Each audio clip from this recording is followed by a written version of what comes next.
চিহ্নিত অপরাধীরা জামিন পেয়ে পুনরায় অপরাধে জড়িয়ে পড়ছে, যা কাম্য নয় বলে মন্তব্য করেছেন স্বরাষ্ট্র উপদেষ্টা মোহাম্মদ জাহাঙ্গীর আলম চৌধুরী।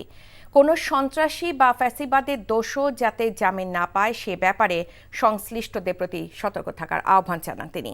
সকালে রাজধানীর রাজারবাগে স্বরাষ্ট্র মন্ত্রণালয়ে এক কর্মশালায় তিনি এসব কথা বলেন।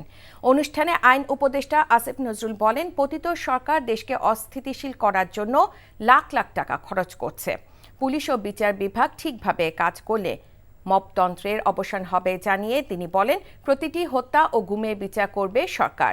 শিল্প, গৃহায়ন ও গণপূর্ত উপদেষ্টা আদিলুর রহমান খান বলেন, আওয়ামী সরকার সকল সেক্টরকে ধ্বংস করে গিয়েছে, তাই বিচার বিভাগ সহ সবকিছু সংস্কার করা প্রয়োজন।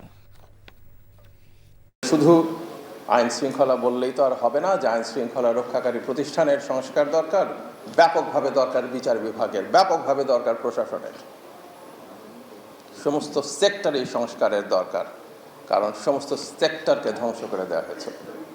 আপনারা হুটহাট করে জামিন দিবেন না।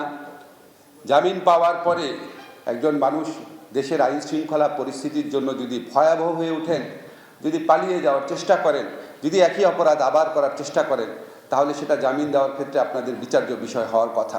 দুষ্কৃতিকারী, উস্কানিদাতা, জনগণের ভয়ভীতি প্রদর্শনকারী, দুর্নীতিবাজ গ্রেপ্তার করে আদালতে যাবে, আর তথ্যের সীমাবদ্ধতা কিংবা এজেন্সির ব্যর্থতার কারণে জামিন হয়ে পুনরায় অপরাধে জড়িত পড়বে, এটা কোনোভাবেই কাম্য নয়।